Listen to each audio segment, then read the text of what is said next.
আমি সামান্য লোক, আমার কথায় হয়তো উনি ইমোশনালি চার্জড হননি, কিন্তু আমার মনে হয়েছিল যদি এটা বলি সবাই মিলে তাহলে উনি ভালো তাহলে ব্যাপারটা কি দাঁড়ালো?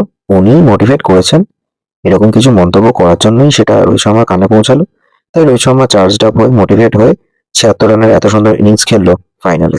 নয়, আমার সেই জন্যই মনে হয়েছে এই যে খোঁচা খাওয়া বাঘের মতো দাঁড়িয়ে জবাব, সেজন্যই রোহিতের এই সাফল্যের পেছনে অধ্যাপক রায়ের ভূমিকা সত্যিই অনস্বীকার্য।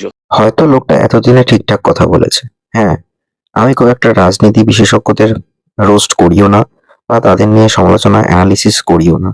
তবে এতদিনে মনে হলো যে আরজিকর ইস্যু হোক বা অন্যান্য যা প্রসঙ্গই হোক, এতদিনে মিস্টার কুণাল ঘোষ কিছু ঠিকঠাক কথা বলেছে। এতদিনে উনি এই সৌগত রায় যে কথাটি বলেছিলেন তার এগেনস্টে যে একটা মুতোর জবাব তিনি সঠিকভাবে দিয়েছেন, নিউট্রালি দিয়েছেন। যে রোহিত শর্মা নিজের পারফরমেন্স আপগ্রেড করার জন্য, বেটার করার জন্য কি করবে, ইন ফিউচার তার কি প্ল্যানিং, সেটা রোহিত শর্মা ঠিক করবে। সেখানে একজন রাজনৈতিক ব্যক্তিত্ব সে তার নিজের কাজকর্ম ছেড়ে কেন এই ধরনের কথা বলবে, সেটা মানায় না, সেটা শোভনীয় নয়। আর অবভিয়াসলি একজন প্রফেসর মানুষ যখন, তিনি কেন এই বিষয়ে কথাবার্তা বলতে যাবেন?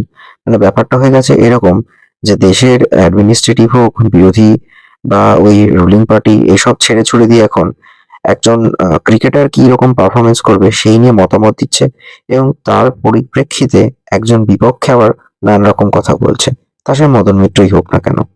কিন্তু কথাটা হচ্ছে এরকম যে আমাদের দেশে তো আরো অনেক সমস্যা রয়েছে, সেগুলো নিয়ে তারা ভাবুক।